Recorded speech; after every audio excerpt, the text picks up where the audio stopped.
Moi, je suis un collectionneur, je ramasse beaucoup de trucs, puis un des trucs que j'aime ramasser, en fait, que j'archive, je collectionne, c'est les avis de décès, les notices nécrologiques que je découpe religieusement quand j'en trouve.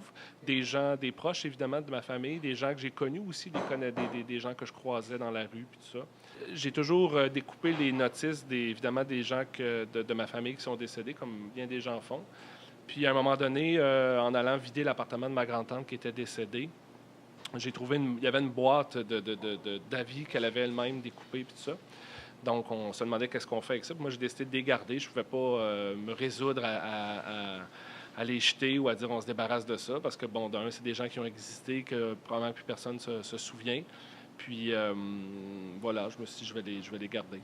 C'est sûr qu'il y a une fascination pour la mort, pour comment dire, il y a un aspect un peu spirituel, là, dire qu'est-ce qu'on laisse lorsqu'on n'est plus là, qu'est-ce qu'on laisse. C'est quoi le sens de ce passage-là dans la vie? On finit tous comme un article dans le journal, là, ça finit comme un papier. Ces gens-là, ça forme un peu les figurants du film de ma vie. On a tous dans nos vies des gens qu'on croise, des gens qu'on voit. Puis moi, je trouve ça important de les garder, bien important. J'aime les conserver. On dirait que c'est comme la dernière preuve, la dernière trace de leur passage. Pour moi, là, tu sais, c'est pas des proches, fait que j'ai pas des photos d'eux, j'ai pas de vidéos d'eux. Fait que la seule affaire que j'ai, c'est cette notice-là pour me rappeler de certaine façon.